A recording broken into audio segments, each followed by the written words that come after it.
Every time someone asks me how I draw, what I draw, whether that be backgrounds or characters, I don't quite know what to say. I don't have many particularly tangible tips and tricks to improving your art, other than 3 big ones. The first is use as many references as you can and want, and the other is literally just sit down and do it. The problem with these first 2 is that this is the advice that everyone gets, so it really doesn't help much, even if it is correct. One extra piece of advice I would offer, the third one, and one that is seldom mentioned, is to draw what you like in ways that you don't like. What does that mean? So force yourself to draw in different angles and levels of detail, but keep drawing things that keep you motivated. Otherwise, the drive to improve in areas that you aren't well-rounded in isn't going to stick around. More often than not, we artists are intimidated by what we have to try drawing. If that's not the case with everyone, it certainly is with me. Before I really started improving in my art, I was drawing the same things over and over and over again. The same characters in different poses from the same angles. It wasn't until I really started drawing Paradis that I forced myself to draw backgrounds. Sure, I had done backgrounds for illustrations before, but nothing as complex or detailed as the art in Paradis. This also includes characters, but in a different sense. I have been improving through practice on my character art, but more importantly, I've been improving my character perspective. Being able to draw a character in an infinite number of different angles while it still looks like the same character is important. And although I can't say I'm anywhere near mastering this technique, it is definitely what I'm working on in regards to character art. Like I mentioned a moment ago, I never have a satisfactory answer for advice on backgrounds. So because I don't have solid answers, it might just be better to explain my workflow, and hopefully any viewers can glean some insight from that. So the first step is the scripting and the sketching. For each chapter, I always start with the sketch and the script. The reason why I don't write a script in like a Google Doc or something is because I'm lazy. But it's better for me anyway to write the script as I'm sketching, because I'm essentially creating 2 different kinds of scripts simultaneously. A visual and rhetorical script. Because of that, the script is much easier to write, because it's only the dialogues and monologues and none of the descriptive jargon. As for the sketch, I keep it to a minimum that still provides me with enough information to quickly get to line art when the time comes. Of course, when I can, I use 3D models as well. I'd say like there's some sort of stigma in the art community, like, oh, don't use 3D models, and to some degree I can understand why someone would not want to use that, but I've used many like basic shapes to block out a scene, or sometimes I just use like the head, a 3D modeled head for a character instead of just sketching it out, because it offers more information and it's quicker and easier, and I don't need it to be a flexible 3D model because it's just a head. The reason I don't use 3D models most of the time is because they offer a very accurate, specific guideline that I can follow when it comes to line art, but it makes the end result of that line art look a bit stiff if you stick to it. So it's better to use something, more loose, something more flexible, like just a regular pencil sketch with less detail, with less information. So it is very arbitrary when I choose to use 3D models because they're not as flexible, at least in my experience, right? Because I don't do a lot of them myself. I use ClipStudio, so I work with a lot of the 3D models they have there, and so it's just easier to sketch a lot of the time. The second important thing for my workflow is the line art and rendering. So this is obviously the most exciting part. It's when everything comes to life. This is where the individual art style of each artist comes out. But here's a PSA for beginners especially. Art is not entirely subjective. As artists, we all deep down know this, but with everyone trying to be all nice online and trying not to make anyone feel bad, we get bombarded with all this verbiage of it's just your art style, or instead of anyone actually saying, just maybe you should practice more.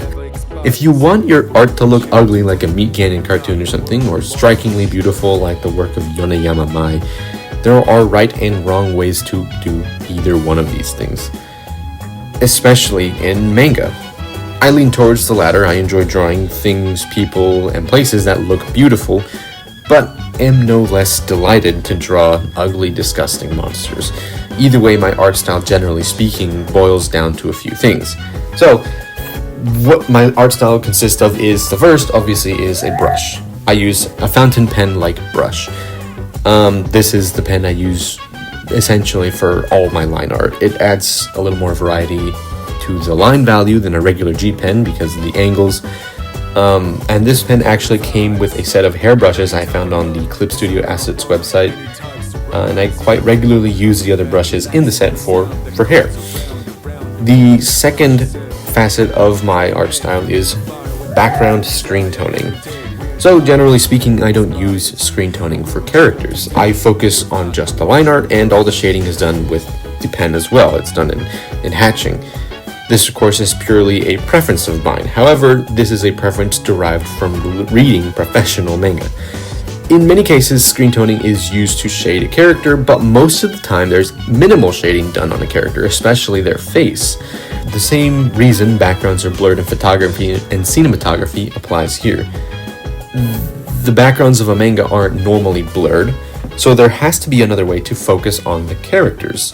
And that comes in flatter, simpler shading, or simply a lack of screen toning, which still provides the same effect of making the character stand out.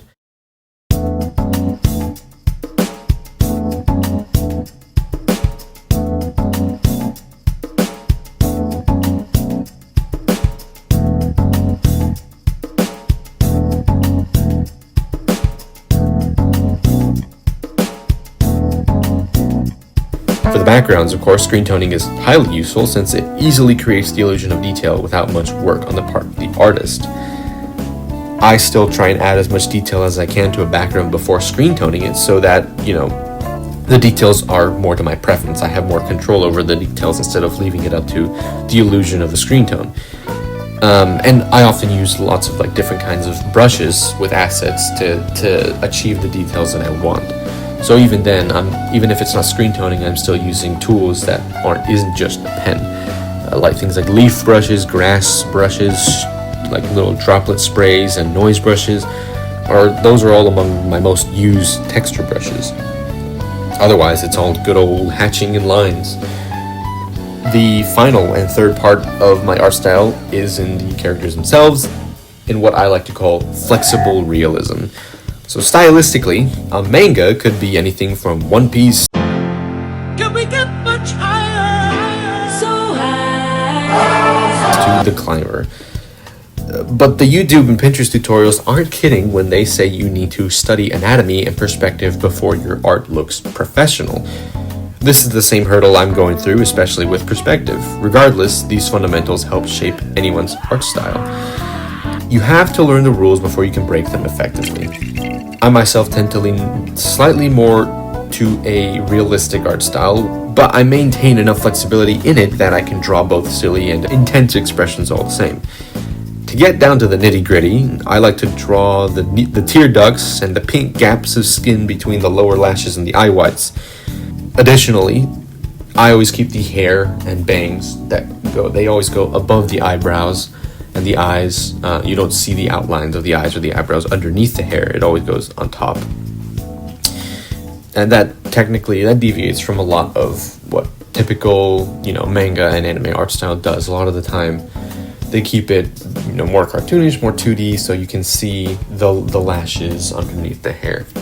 The reason why I don't do that is because I like it when it looks a little more third-dimensional or it looks slightly more realistic. Even though it doesn't, it just kind of gives it a nice clean look, I'd say. One final detail is that I hardly ever detail the lower lip. I hardly ever pronounce it. That's just how I like it. I think it looks nicer that way, and it's just more satisfying to look at. But really, these are the little differences that make up a whole art style, especially when it leans more towards realism, when it's more realistic. Of course, if an art style is more cartoonish, if it's more, not as connected to what real people look like, then obviously there's a lot more freedom in how you draw all these sort of things, and the differences will be bigger, more obvious. but these things do apply either way. So that's generally my art style. That's what it looks like, and kind of the nitty gritty of what I do to make the backgrounds and characters that I do. Largely for the backgrounds, what I do is I just look up so many references. I mean, this applies for people too, but mostly for backgrounds, I just look up as many references as I can muster, so I can really understand what it is I'm trying to do. So like if I'm trying to draw like a big field that's like really, really mountainous, really hilly, right? I look up references like in real life, obviously, but then I also look at mangas that I like. I look at how different mangakas would draw kind of the same thing, and then I pick and choose the things that I like, the things that I don't like, and I draw from there. But the biggest step you have to take is actually just sitting down to draw the background, because a lot of people just like drawing the characters and they just say, oh, I can't do the background, it's too hard. Well, first of all, grow up. Second of all, it's actually not that hard. Texturing is really not as hard as it seems. You just need to know kind of what it looks good and what doesn't. And the way to know this is by applying all the information you see on references. So, for the final step in creating a chapter of my manga, obviously comes proofreading. So now that the chapter is complete, we get to revel in our work. Proofreading doesn't only mean checking for grammatical errors in the writing, though. It also means, checking for little details in the art that you might have missed, or that that you don't like. So a lot of the times there's something like about a character in a character design that I just forgot to add. So I go back and fix that. And really, I recommend doing this step in more than one sitting. Not necessarily spending a long time and then going back and doing it all over again, but it takes like 20 minutes at most, right? Doing it a couple times, with a fresh mind, with more time in between, will give you new eyes. You'll be able to see things differently. And that's about it. So this is my workflow and my style. It might not be the most professional, but it gets the job done in a way that I like. I'd be interested in the art process of those watching. I think it's really interesting to see how other people draw.